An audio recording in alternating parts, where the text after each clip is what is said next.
plans to the city, don't you? And you get their engineers to check over your blueprint, and you make sure the designs are all in place, because once the building starts, very difficult to change anything. You've got to have the blueprint ready.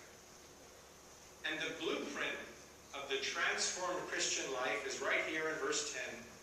After the image of its creator. Now, in a way you think, okay,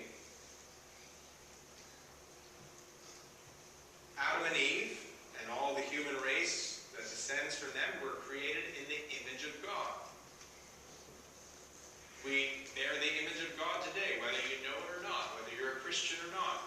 Everyone in the world who's a human being bears the image of God. You say, well, that's, kind of strange, because I had the image of God before I was saved, and now I have the image of God after I'm saved. And I'm being renewed according to the image that I already had. Okay? It's important to remember that there's some details here to think about. When Adam and Eve were created in the image of God, and then they sinned against the Lord, they lost certain aspects of what it means to be created in God's image. They did not lose the dignity of human life.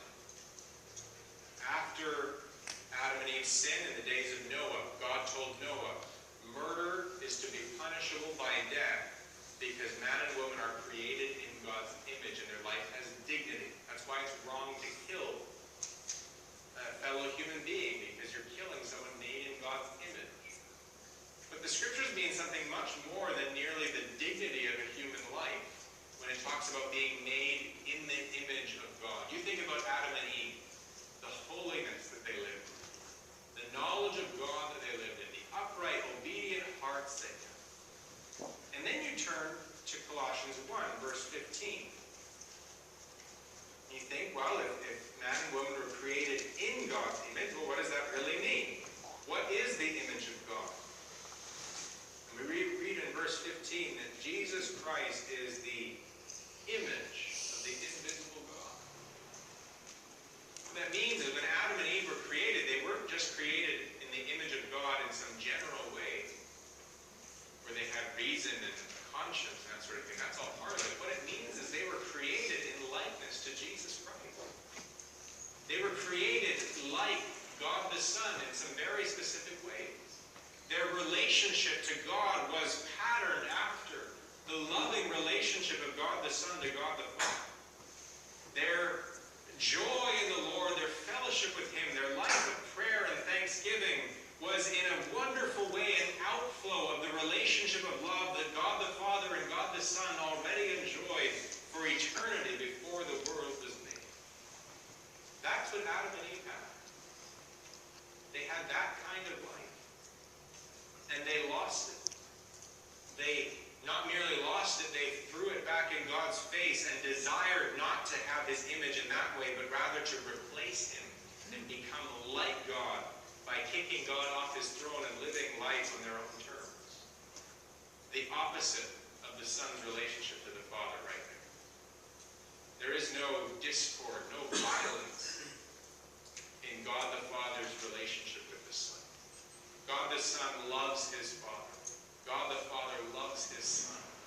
And when Adam and Eve sinned, their sin was not just a technical breach of some policy written somewhere, carved maybe in the bark of the tree of the knowledge of good and evil.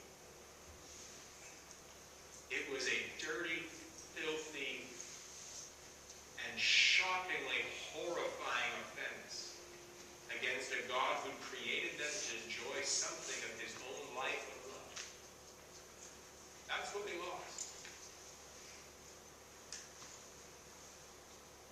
And now when Jesus comes to save us from our sin, isn't it good news that God sent not just an angel, not just a prophet, not just a priest like Aaron or Melchizedek or some people, not just a king like David, but a person whose dignity is so immense that the only appropriate way to describe him is that he himself is the image of the invisible God, so that you and I, who lost that life of imaging God, by being joined to Him in faith and trusting Him, can have our lives transformed once again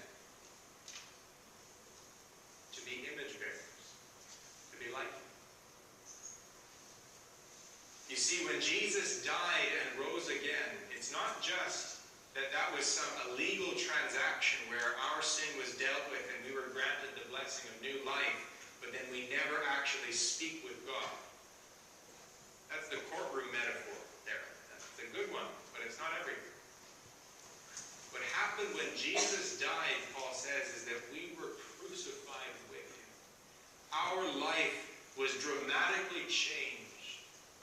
And when he rose from the grave, he rose not only for himself, but for all of us, so that we who are his would live his life with him, that we would be like him, that we would participate in the life that he has in himself. And so if you claim to be a Christian, and yet you are unwilling to live as Jesus lived, to follow his example, to participate in his kind of life, there's a fundamental problem, because the blueprint is missing. The design that God is working off of in his transformation of your life is Jesus Christ himself. And that's good news, because he's the one who designed you in the first place. He is your creator. Imagine if you were working in that office building or living in that apartment building downtown San Francisco that's sinking on one side. You heard about that? Any civil engineer in the room, I'm sure, is horrified to learn about it. It's 12 inches sinking on one side, so people can roll a marble down their floor and it will move from one side of their apartment to another, people up at the top. And wouldn't it be good news if you found out that the reason for the problem is that the brilliant architect and engineer who originally designed the building had been fired, and some guy had made the mistake, and that they were hiring again the genius who made the proper design? That would be comforting, wouldn't it? It wouldn't be good news, for instance, if the original designer had made the flaw. Well, then there's no hope, because nobody's smarter than him, and he's the guy who made the mistake.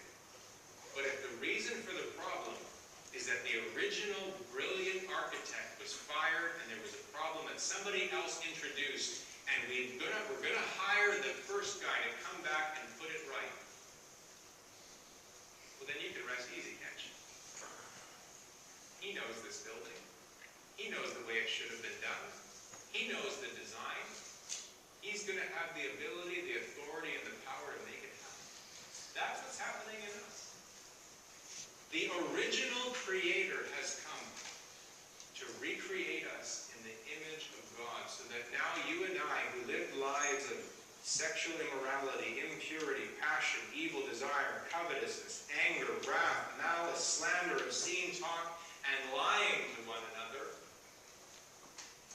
can be transformed, renovated into a brand new building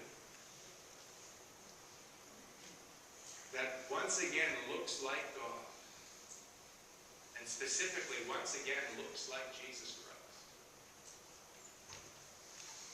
Now,